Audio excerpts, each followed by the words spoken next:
Doctor صاحب، آپ نے ہمیشہ اس پروگرام میں کہا کہ جو نگران ہوتے ہیں وہ غیر جانبدار ہونے چاہیے۔ ایک شخص جس کا تعلق ایک سیاسی جماعت سے ہے وہ کس حد تک غیر جانبدار ہو سکتا ہے؟ دیکھیں، پہلی بات تو یہ ہے کہ اس فیصلے میں جو اچھی بات ہے وہ یہی ہے کہ لیڈر آف دی ہاؤس اور لیڈر آف دی اپوزیشن نے فیصلہ کیا، اور یہ اچھی بات ہے، ورنہ اگر یہ فیصلہ نہ کرتے تو معاملہ جو ہے نا الیکشن کمیشن تک چلا جاتا ہے۔ یہ فیصلے الیکشن کمیشن کو نہیں جانے چاہیے بلکہ سیاستدانوں کو خود کرنے چاہیے، جو کہ یہی فیصلہ پھر انہوں نے کرنا تھا جو نہیں، لیکن یہ کہ وہ درست نہیں ہے کہ آپ ایک نان الیکٹڈ انسٹیٹیوشن کو سے آپ پرائم منسٹر سلیکٹ کرواتے ہیں، جبکہ ہونا چاہیے تھا کہ پرائم منسٹر اور اپوزیشن کرتے، جو اچھی بات ہے۔ اور اس کے بعد پھر یہ ہے کہ ان کا جو پولیٹیکل کیریئر ہے وہ کافی محدود ہے، پولیٹیکل ایکسپیرینس بھی لیمیٹڈ ہے اس کا ایڈوانٹیج بھی ہے، ڈس ایڈوانٹیج بھی ہے۔ اس کا ایڈوانٹیج یہ ہے کہ جو بات آپ نے کہی تھی کہ ان کا کسی دو بڑی پارٹیوں سے تعلق نہیں ہے، اور جو پاکستان کی لڑائی جھگڑا دنگا فساد والی پالیٹکس ہے اس سے ان کا تعلق نہیں ہے۔ ایک لحاظ سے یہ ایک ایڈوانٹیج بن جاتا ہے ان کا کہ ٹھیک ہے، پولیٹیکل بیک گراؤنڈ ہے، پارٹی سے تعلق رکھتے ہیں، سینیٹر ہیں، لیکن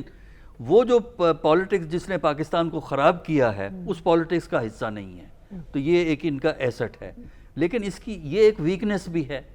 ویکنس یہ ہے کہ جب آپ کا پولیٹیکل تجربہ کم ہو اور ایکسپوجر کم ہو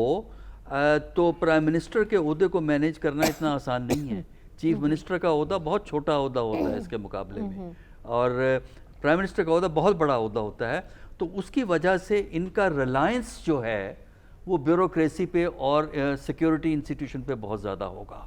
کیونکہ اس کے بغیر یہ چل نہیں سکیں گے یہ جو ہے۔ تو اس طریقے سے جو بات کہی جا رہی ہے کہ اس پروسیس میں کچھ جو ریئلٹیز ہیں پاکستان پالیٹکس کی وہ زیادہ ریفلیکٹ ہوتی ہیں، اور ان کے لیے جو اصل چیلنج ہے کہ کیا یہ ایک نان پارٹیزن جو نا کہ میں نے کہا نا prime caretaker non partisan ہونا چاہیے، اس کا چیلنج یہ ہوتا ہے کہ کیا وہ ایک نان پارٹیزن حکومت کریٹ کر سکیں گے، کیا یا جو پکڑ دھکڑ کی پالیسی جو ہم پچھلے چند مہینوں سے دیکھ رہے ہیں کیا اس پکڑ دھکڑ کی پالیسی کو کنٹینیو کریں گے؟ کیونکہ اگر الیکشن کروانا ہے تو پکڑ دھکڑ کی اس پالیسی کے کانٹیکسٹ میں فیئر الیکشن نہیں ہو سکتا۔ تو دیخنا یہ ہے کہ اس معاملے میں وہ خود فیصلہ کریں گے یا کسی کا ایجنڈا لے کے چلیں گے۔ وہ تو کہہ رہے ہیں کہ میں بخوبی ایسے طریقے سے اپنے جو معاملات ہیں اور کام جو خدمات ہیں انہیں سر انجام دوں گا۔ ڈاکٹر صاحب، آپ پریڈکٹ کر سکتے ہیں انتخابات کے حوالے سے؟ اب نگران تو آگے ہیں، الیکشن اب پھر کب ہوگا؟ نہیں، کوئی پریڈکشن نہیں کی جا سکتی، کیونکہ کچھ ایسے فیکٹرز ہیں اس کے اندر، اس کی وجہ سے یہ ممکن نہیں ہے۔ دیکھیے، پاکستان میں اس وقت ڈاکٹرن آف نیسیسٹی چل رہی ہے۔ اصول اور کانسٹیٹیوشن کی اگر بات کریں تو وہ بڑا واضح ہے، لیکن ہم نے دیکھا ہے اس سے پہلے بھی کہ کانسٹیٹیوشن کو وائلیٹ کر دیا گیا ہے، کوئی فرق نہیں پڑا ہے۔ تو لہٰذا اب اگر کانسٹیٹیوشن کہتا ہے کہ 90 دن میں الیکشن ہو تو کیا فرق پڑتا ہے؟ ٹھیک ہے، الیکشن اس وقت ہوگا جب پازیٹیو رزلٹ کی امید ہوگی، لہٰذا اور یہ فیصلہ پرائم منسٹر نہیں کرتا الیکشن کا، کانسٹیٹیوشنلی بھی پرائم منسٹر کا تو رول یہ ہے کہ اس کی ایڈمنسٹریشن ایک ایسا سیاسی ماحول کریٹ کرے جس میں تمام سیاسی جماعتوں کو جو کمپیٹ کرتے ہیں ان کو ایکول اپرچونٹی ملے۔ الیکشن کا فیصلہ کچھ اور لوگوں نے کرنا ہے، الیکشن کمیشن نے کرنا ہے، کچھ ہمارے ریاستی اداروں نے کرنا ہے جنہوں نے سیکیورٹی پرووائڈ کرنی ہے۔ سکتا ہے لیکن فیصلہ کچھ اور لوگوں نے کرنا ہے۔ ڈاکٹر صاحب، سوال آپ سے کیا تھا، یہ شہباز شریف صاحب کی محبت یک طرفہ ہے یا دو طرفہ محبت چل رہی ہے؟ دیکھیں، دو طرفہ تو نہیں ہوا کرتی، جو بھی ریاستی ادارے ہوتے ہیں، بیوروکریسی ہو، جوڈیشری ہو، وہ دو طرفہ نہیں ہوتی، وہ ایشو اورینٹڈ ان کا ریلیشن شپ ہوتا ہے، ٹاسک اورینٹڈ ریلیشن شپ ہوتا ہے، یہی انسٹیٹیوشن کی خوبی ہوتی ہے۔ دیکھیے، اصل میں بات یہ ہے کہ جس ملک میں سیاسی ادارے ویک ہوں اور عوامی سپورٹ لیڈروں کو حاصل نہ ہو، اور عوامی سپورٹ میڈیا میں اشتہارات سے نہیں ہوتی،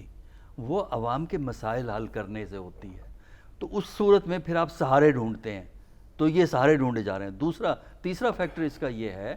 کہ آئندہ کی پالیٹکس ان کے خیال میں ہے کہ ان کا خیال یہ ہے کہ ایک پارٹی تو فارغ کر دی گئی ہے، اسٹیبلشمنٹ فارغ کرنا چاہتی ہے، لہٰذا ان کا خیال ہے کہ پی ایم ایل این اگلے الیکشن میں جب بھی کبھی الیکشن ہوئے آگے آئے گی، تو وہاں پرائم منسٹر کے کینڈیڈیٹ ایک سے زیادہ ہیں پی ایم ایل این میں، تو یہ سمجھتے ہیں کہ اگر ان کو اسٹیبلشمنٹ کی سپورٹ ہوئی تو ان کے آئندہ پرائم منسٹر بننے کے امکانات بڑھ جاتے ہیں، باقی دو جو دوسرے کینڈیڈیٹ ہیں وہ پھر سائیڈ لائن ہو کر دیے جائیں گے۔ اچھا نہیں، وہ یہ باتیں کر رہے ہیں کہ میں آنکھوں کا تارا ہوں، لیکن ساتھ یہ بھی کہہ رہے ہیں کہ جب بھی الیکشن ہوئے ہماری حکومت ہوئی تو کینڈیڈیٹ جو وزیر اعظم کے وہ نواز شریف صاحب ہوں گے۔ نہیں، وہ کہنا اور چیز ہے،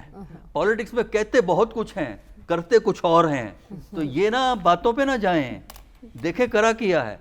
وہ اس سے حساب سے دیکھے گا، تو وہ آئندہ مستقبل کی سیاست کو بھی دیکھ رہے ہیں، تجربے کار ہیں، حقیقتوں کو سمجھتے ہیں، اور یہ بھی پتہ ہے کہ عوام کی سپورٹ کس کے ساتھ ہے، اور یہ بھی پتہ ہے کہ عوام کی سپورٹ کے بغیر بھی پاکستان میں کامیاب ہو سکتے ہیں آپ، تو اس لیے یہ آپ چیزیں دیکھ رہے ہیں۔ ٹھیک ہے، اور وہ اسی راستے سے کامیاب ہو